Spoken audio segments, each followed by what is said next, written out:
If you haven't checked your electricity bill lately, prepare for a shock, a big shock.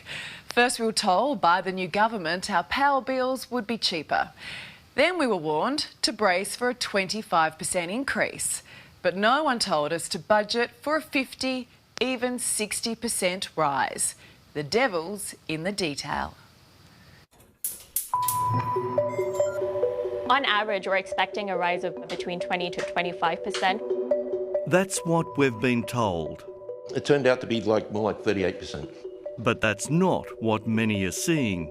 We'd gone from 19 cents a kilowatt hour to 38 cents a kilowatt hour, so it went 100% increase. On the bills we are starting to receive. Controlled load, which is off-peak, is going up 60% instead of 30%. And then all the admin costs as well are nearly doubling.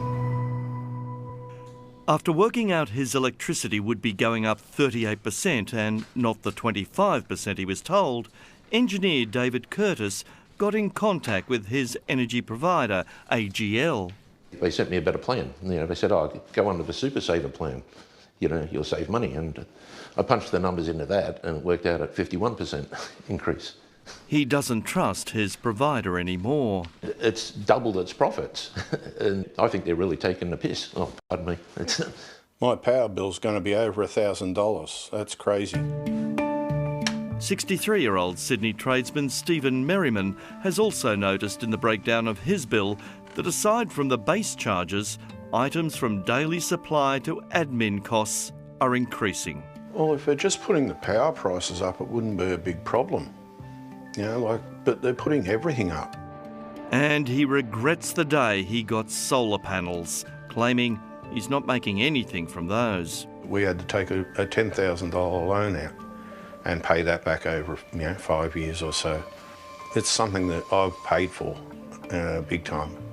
And now they're just taking my power and not giving me anything for it. We sit on the TV all the time, expect increases of 40, 50, 60%, but when we got 100%, we were a bit concerned about that. On the Gold Coast, 74-year-old retiree Richard Hommins is praying for a mild winter and summer. We still have to make that choice as to whether we will use our electricity for heating and cooling when the time comes. Richard, like many Australians, is cutting back on the power.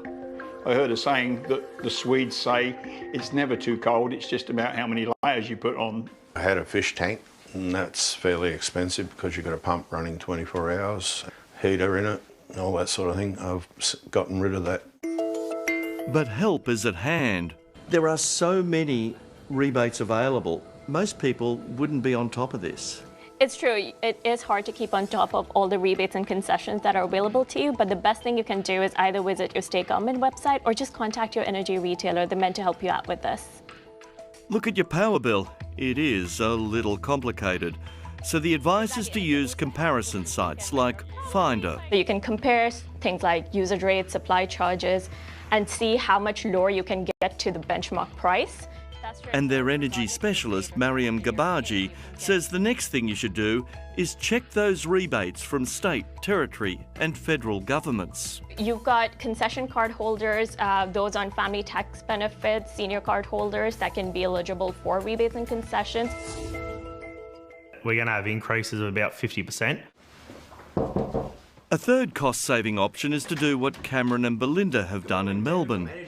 We just want someone with some fresh eyes to actually come into the home and then tell us what we can do better. It's a heat pump dryer rather than something that... They got a professional energy assessor in, David Yule. This family could be saving $400 or $500 a year. To help them work out how much they can cut back in their household.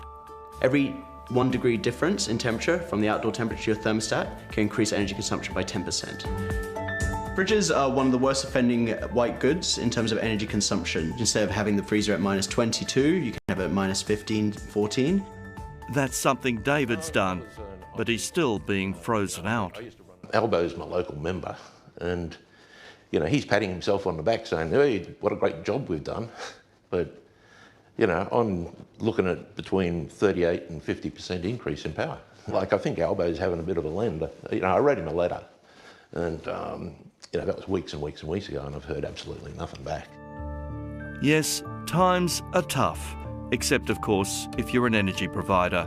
There are about 20 in the country, and most are making a good dollar. It's really price gouging. Australians are doing it really tough, yet they're making massive profits and they're just, you know, ripping off the Australian people.